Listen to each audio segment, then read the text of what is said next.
What's going on, everybody? Thank you for joining me today. If you haven't already, please make sure you hit the like button because that is the most important thing you can do with me on this channel. What it does is that it helps make sure that those who are subscribed to the channel will indeed get the notifications, and it also helps to push this video through the YouTube algorithm as well. Secondly, if you're new to the channel, or maybe you've been ghost watching this channel for quite some time now, please do me a favor and yourself a favor by hitting the subscribe button as well as the bell notification next to the subscribe button so you can be notified whenever I release a new video. And lastly, please make sure you share this video out on your social media platforms to your family and friends to inform them on this news and information. And yes, that does also help to give me a slight boost in the YouTube algorithm also. And with the introduction out of the way, let's get into today's news. And today we are headed over to MSNBC studios because what we're going to watch here is yet another example of the DNC strategy of shaming Black men into voting for Biden. This is a strategy that they began to put in place coming off of Hillary Clinton's 2016 loss to Donald Trump.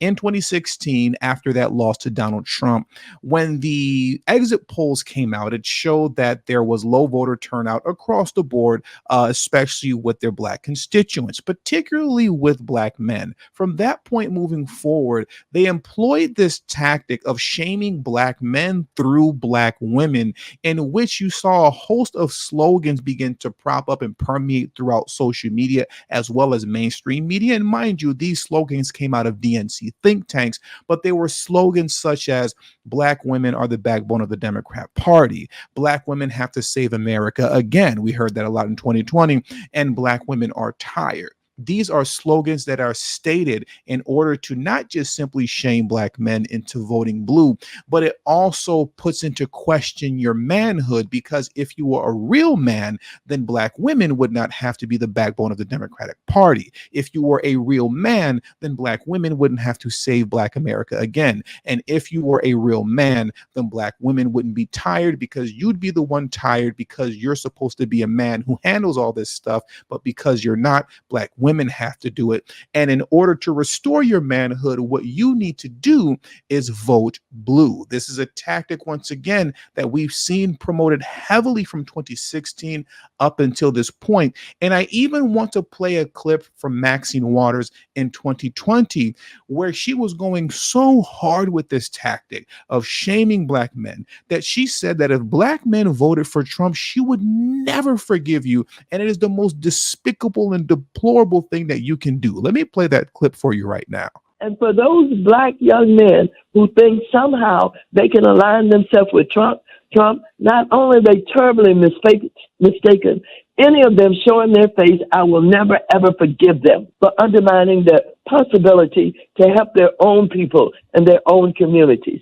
It is absolutely unconscionable. It is shameful. But if they would spend some time with us, we would help them to know what we're struggling for. So as Maxine Waters stated, if she sees your face in public, she'll never forgive you, because this is the most despicable and deplorable thing that you can do.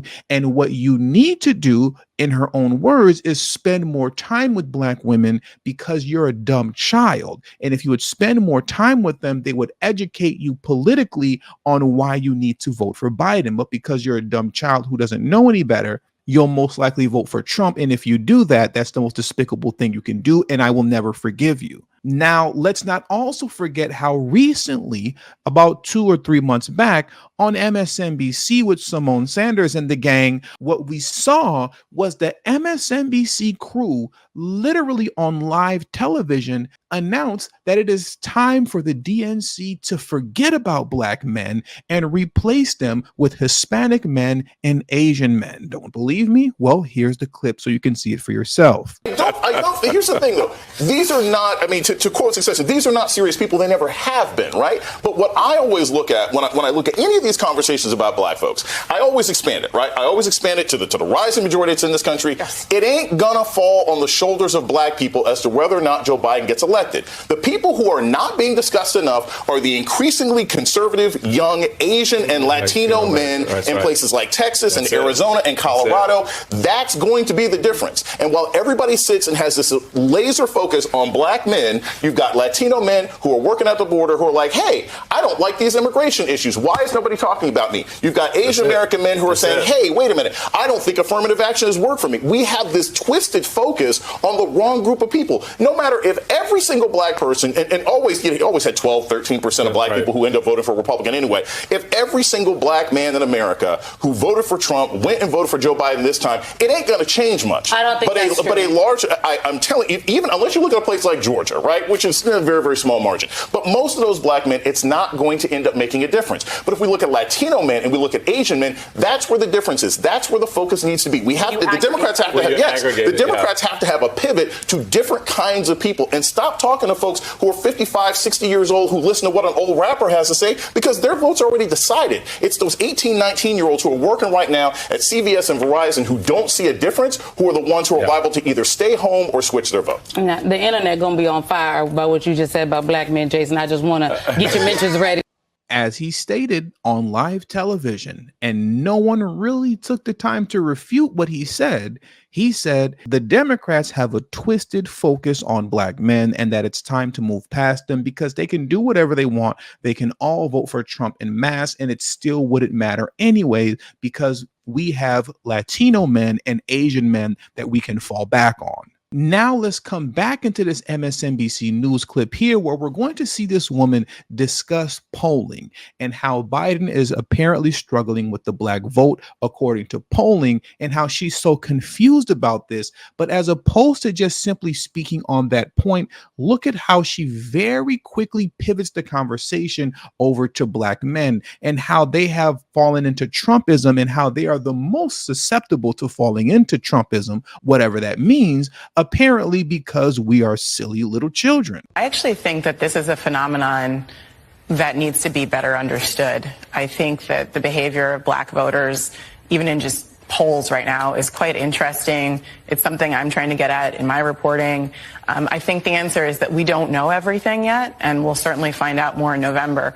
You know, my instinct is, first of all, that people forget. I mean, black voters are just like all voters. They, too, can be susceptible to disinformation campaigns.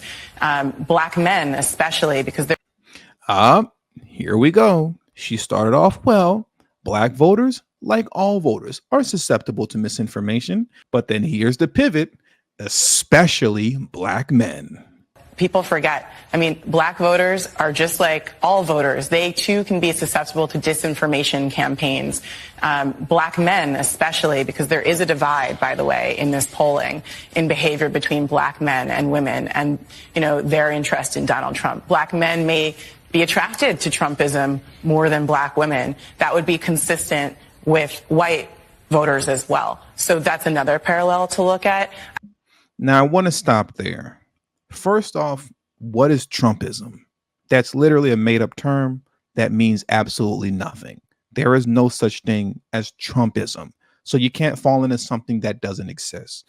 But number two, I want to keep the focus on how she stated that black men are more susceptible to fall into Trumpism more than black women, and they fall into it to the same degree that white people fall into Trumpism. And that's an interesting parallel to explore. What does she mean by that? What parallel is there between black men and white people that is so interesting to explore?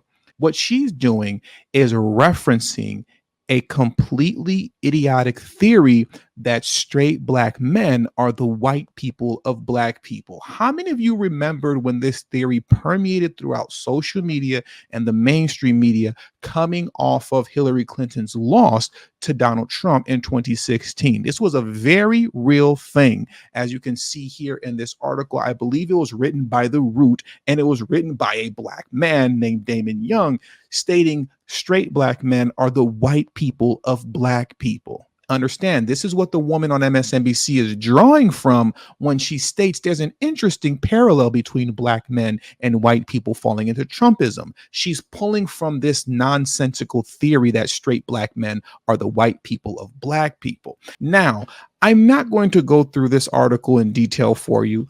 I will leave the link in the description box below so that you can read this foolishness for yourself.